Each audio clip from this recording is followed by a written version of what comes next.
না প্রত্যেকদিন কি বলো বলো তো এখন?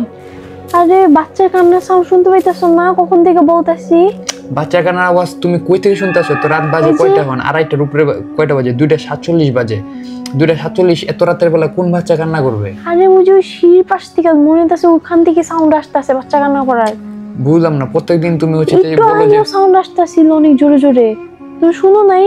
না শুনি নাই তো এরকম কোনো কি কিছু। নে আমি প্রত্যেকদিন শুনি, প্রত্যেকদিন বলি তোমার, তুমি কেমন শুনতে পাও না? আমি তো শুনছি। বুঝলাম না কাহিনী, প্রত্যেকটা দিন হচ্ছে যায় এরকম 2-3 দিন পরে পরে বলে যে রাতের বেলা হচ্ছে যায় এরকম 2টা-3টার দিকে নাকি সে কোনো বাচ্চার কান্নার আওয়াজ শুনতে পারে।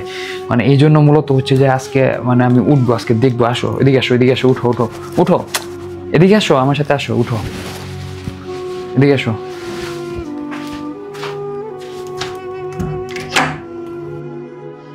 আর এভাবেই প্রতিদিন রাতে আমার ওয়াইফ আমাকে অভিযোগ দেয় সে কোনো একটা কান্নার আওয়াজ শুনতে পারে। কান্নাটা হচ্ছে কোনো বাচ্চার কান্নার আওয়াজ। আমি খুব একটা বিশ্বাস করি না, কারণ আমি রাতের বেলায় এমন কোনো সাউন্ড আমি কখনোই শুনতে পাইনি, কিন্তু সে নাকি শুনতে পায় এই আওয়াজটা।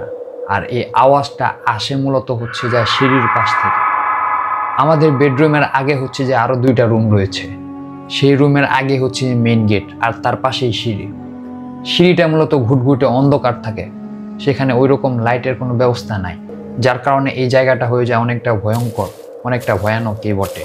আর এই ঘটনা শুরু মূলত হয় 1 জুন থেকে।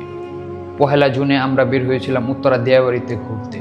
নর্মালি প্রতি সপ্তাহে 2 থেকে 3 দিন আমরা ঘুরতে বের হই বাইক দিয়ে। তার মধ্যে উত্তরা দিয়াবাড়িটা হচ্ছে যে উল্লেখযোগ্য একটা প্লেস। সেখানে বিভিন্ন সময় কায়াকিং করতে যাই, তারপর হচ্ছে যে বিভিন্ন সময় চা এবং সেই সাথে বিভিন্ন খাবার এবং সি ফুড ট্রাই করি। তো সেদিন ঘোরার সময় হঠাৎ করে খেয়াল করলাম যে প্রায় সন্ধ্যা নেমে এসেছে। তখন আমরা যে রুটটাতে ছিলাম সেই রুটটা হচ্ছে যায় ঢাকা সাভার হাইওয়ে রোডের পাশে নিচে একটা রোড, আর সেই রোডের পাশে রয়েছে একটা লেক। নর্মালি তার আশেপাশে ওই রকম জনবসতি নেই, ঘরবাড়ি খুব কম, যার কারণে ওই রকম মানুষও সেখান দিয়ে আসা যাওয়া করে না এবং সেই সাথেও কোনো যানবাহনও চলাচল করে না।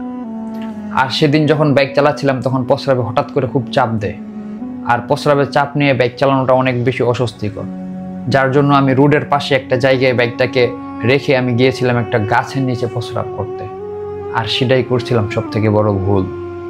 যখন আমি প্রস্রাব করছিলাম তখন আমার ওয়াইফ আমার বাইকের পিছনে বসে সে ফোন চালাচ্ছিল। হঠাৎ করে সে পিছন থেকে শুনতে পেল কোনো একটা বাচ্চা তাকে ডাকছে। নর্মালি আমার ওয়াইফ ওই রকম ভূতে বিশ্বাসী না, মানে হচ্ছে যে সে ভূতে ওই রকম বেশি একটা ভয় পায় না। তারে আমি বিভিন্ন সময় ভূতের গল্প বলেছি, কিন্তু সে কখনো ওই রকম বেশি ভয় পায়নি। কিন্তু সেদিন সে বাচ্চার আওয়াজ শুনে সে বাচ্চার পিছনে পিছনে চলে যায় লেকের কাছাকাছি। আমি আমার প্রস্রাবের কাজ শেষ করে যখন আমি বাইকের কাছাকাছি আসলাম তখন দেখতে পেলাম যে সে বাইকের আশেপাশে নেই। তখন আমি অনেকটা হেঁটে অনেকটা লেকের যখন সামনাসামনি গেছি তখন সেখানে দেখি যে প্রায় সে লেকের খুব অল্প একটু জায়গা, তারপরে হচ্ছে পানি, সে নেমে যেতে যাচ্ছিল।